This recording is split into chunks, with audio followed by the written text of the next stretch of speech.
Okay, so this is going to be a run through on how to take one of your paper-based Word template exam papers and put it into a Blackboard test.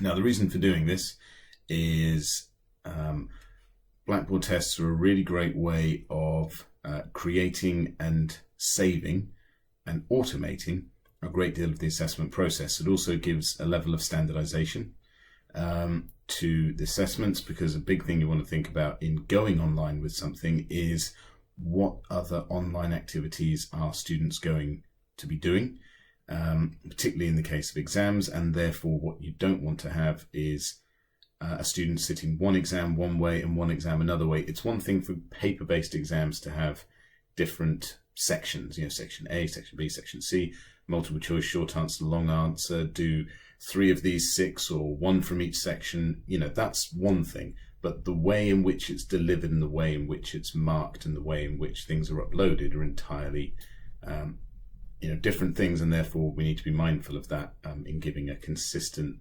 experience to students on a program. Okay, always got to be thinking that a program is a collection of modules, and therefore what is something that is fairly standardized across the board, i.e. exams, something that is normally centrally controlled, I suppose, and administered, kind of needs to have a consistent feel to it as well. Coursework is very different because it's very different skills, but exams have a lot of similarities in them, and so it's important to consider what tool you're using in order to achieve something very similar to what a lot of other people are going to try to achieve. So what I'm going to go through here is you basically build it in Blackboard, and I'll open up an exam paper to give you an idea. You can build them from scratch. For the most part, there'll be a lot of copying and pasting of older stuff. So I'm going to show you an example that includes multiple choice questions and short answer questions. And I'll show you one that I've built already. And then you can adapt that as you see fit. But really what we're saying is that the vehicle is the same by it being Blackboard Test. So you go into the module that the exam is going to sit in. In this case, I'm going to pick this level 2 module that I did the other day. And there was already an assessments menu, course menu item within this module for the coursework and things like that. It makes sense to either create an exam specific course menu area so that on the day when the students sit the exam, they know exactly what to look at, or of course you give them a brief beforehand that tells them that they'll find the exams in the assessment folder. Again, it's important to be consistent across a whole suite of modules that may contain the same students. Now I've built it here. Okay, I'll show you how to do that in a minute. It was all very simple and fairly intuitive. So what I've got here is Physio Exam 2020. This has the exam instructions on it, so that before they even open the thing and begin it, they get the instructions up front. Okay. Now the way that I built it was go to any content area. These are all content areas within this Blackboard module, and you go to assessments and test. Okay. And so here we have tests that have already been created in this module but haven't yet been launched, and there's only one here. But what you're going to be doing if you're converting or building from scratch is doing create. Okay. Within create, give it a normal one. So Summer Exam 2020. You can give it you'll give it a description. This will be the course instructions or the exam instructions that you'll give. But you can add that later on for the purposes of today. So I'll just type this in there.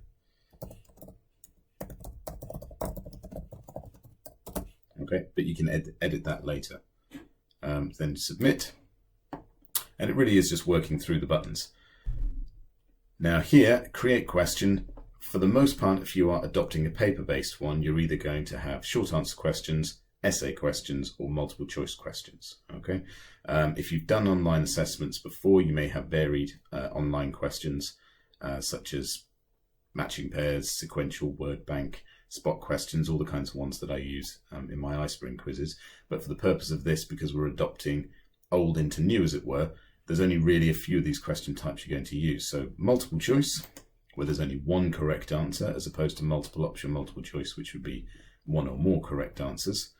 Don't give it a question title, just type, because it will automatically assign it a numerical value. It'll call this question 1 because it's the first one I've made. You can change the order of them afterwards.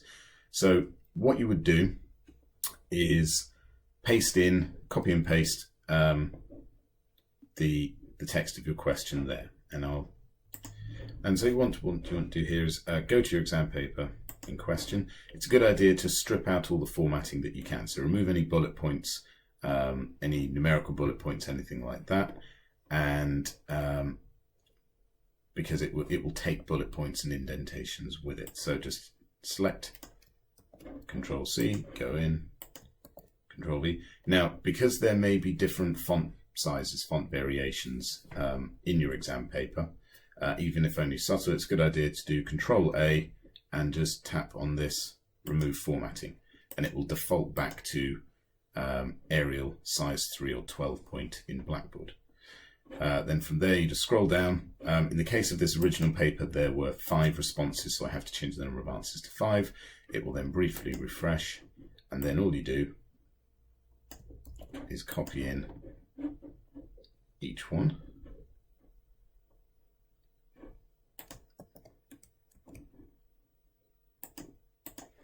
And you run that down, putting them in there. Let's just type something for answers 2, 3, 4, and 5.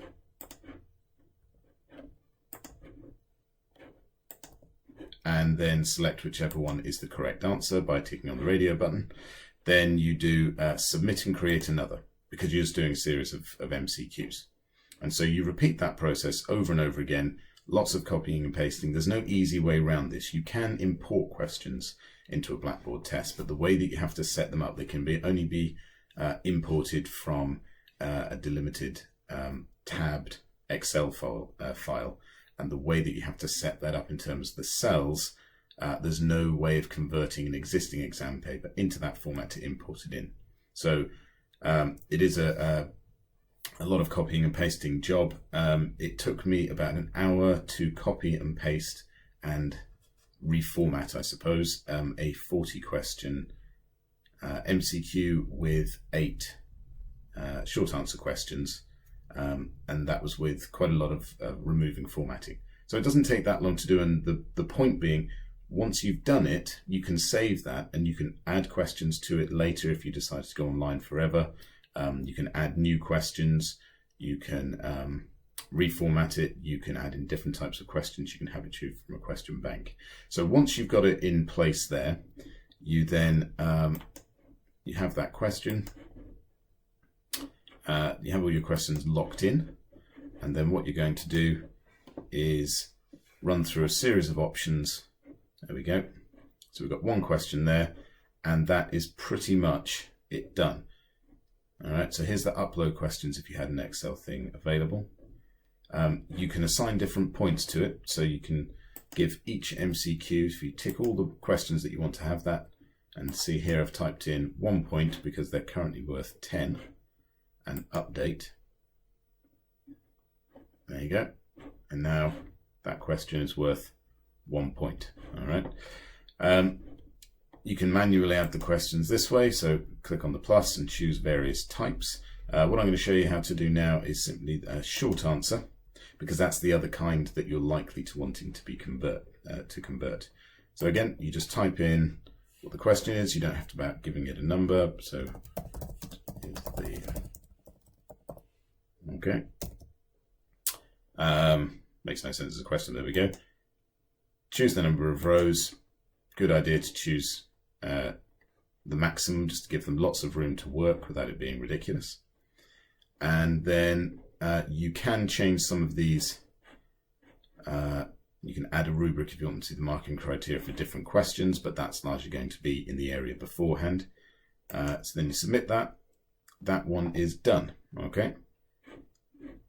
Nice and simple. So you do that for the whole thing and then click on OK.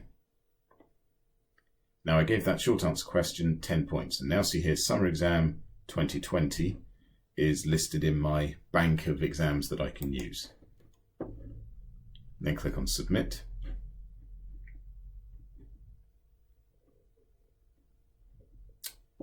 And then it gives you a variety of new options that you can use to control it. So for example, show the test description beforehand. Yep, we want to see the instructions. Open a new window. Yes, because then that decreases the chance of them looking at various things. Don't want to make it available to them yet, but you might want to, and then add a date to it. You only really want them to have one attempt. Okay, you could tick multiple attempts and do 2 just in case something goes wrong, and don't tell them. Score with the first graded attempt. That way, even if there's 2, even if they think I'll have another go afterwards, or oh, it says I can do it again, it will only count the score of the one that made it through first. Okay. If you want to make it one where you want them to be able to come back to it later, so say one consideration at the moment is that schools have closed. There may be some students with children running around the house. Do you want to give them the option of being able to sort of pause the exam, deal with something home related, and then come back? Or do you feel that that may risk too much looking things up in textbooks or finding answers by some other way, and therefore you want them to do it in one sitting? So by doing forced completion, this means once you've started, you've got to finish it. Okay. Setting a timer is a really great idea. You can turn auto submit on or off. So if I make this 120 minutes, let's give it 2 hours. Auto submit on. As soon as the time expires, it gets submitted whether they finished or not. Okay, so if you really want to make it like an exam on campus, that's a pens down way of doing it. You've got the display dates like any item on Blackboard. You could give it a password if you wanted, but because they'll be doing it at home, that's sort of irrelevant. Don't need to worry too much about a due date, because you're giving it a visibility. They won't actually be able to do the thing before then anyway. And then you can choose whether you give them feedback or not. In the situation we're in, it's probably not a great idea to give feedback. Tell them what the right answers were, just in case of any chance of collusion, of passing on the correct answers. Might be that we make them available later on, but just to follow the normal ways of exam papers, where they don't traditionally get the exam paper back to see what was right and what was wrong unless they sit down with you. Might as well keep it just what the score is, but not whether they were correct or incorrect. And then all at once or one at a time. Do you want them to go sequentially through where they can't change their answers? So we have here prohibit backtracking. So once they've locked in an answer, they can't change their mind. Good idea to give them more free range. Because you're only doing one attempt, this randomize the options, randomize the questions, again, is a bit irrelevant. If you wanted them to have multiple attempts, say it was a formative one that you wanted them to do as practice because they've never done a Blackboard test before, or an online exam of any kind, maybe you want to have a formative version of this to give them a chance, and therefore randomizing the questions so that the summative one is different is probably a good idea. So then you submit that there. And there we go. Down the bottom of the screen here is the exam. Now it's hidden from the students, so I can make it available, or indeed edit the options again. If you want to edit any of the questions, if you chose the wrong correct answer, you can go to edit the test and go through any of the processes that I just showed you. The other thing you can do is say duplicate the test, okay, or put up another version of it, and then do adaptive release. And once you've duplicated it, give it a different time. Now this is for those who may have reasonable adjustments of extra time. There's not much we can do for scribes and screen readers and things like that. But if it's a student with extra time, you can make a group in Blackboard and populate that group with all those people on your class list for reasonable adjustments that have 25% extra time. Then in adaptive release, you would make the visibility membership that group or those people, okay? And that way only those people will actually be able to see that version of the exam, or the students with standard time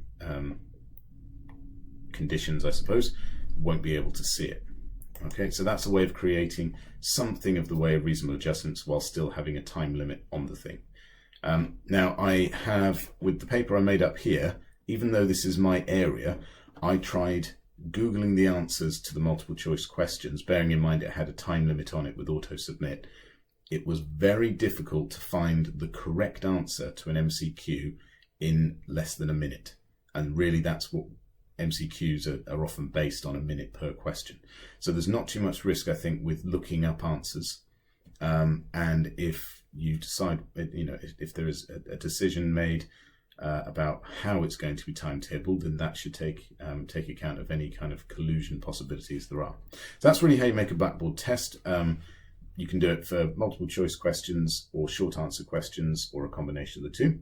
You can also do a long essay question. If I go down to this one at the bottom, edit test, I could add a question and you could make it an essay question, or which would be them filling in the information just in a short answer question. Now that's quite good for if you want to do essays and you want them to, when the time ends, that's it, whatever they've written, they are done, it will auto submit.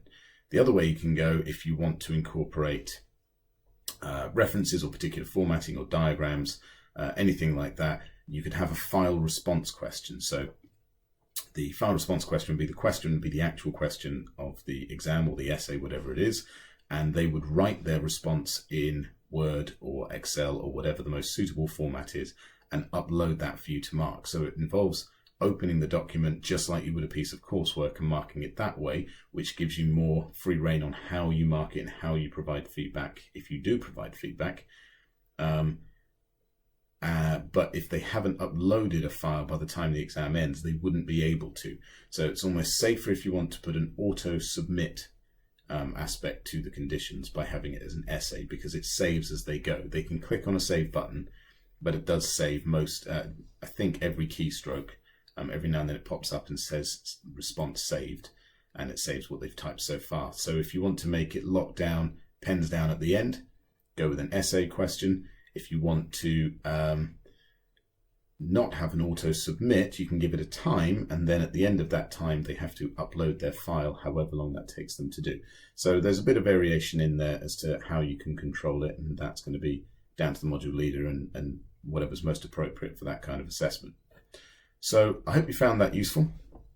Hopefully you found it easy to go through. Do feel free to ask me any questions about that sort of thing. It is very adaptable to a whole range of what would be traditional paper-based assessments. It's one that you can get support for, and it's one that has a bit of traction in terms of more people understanding how they work.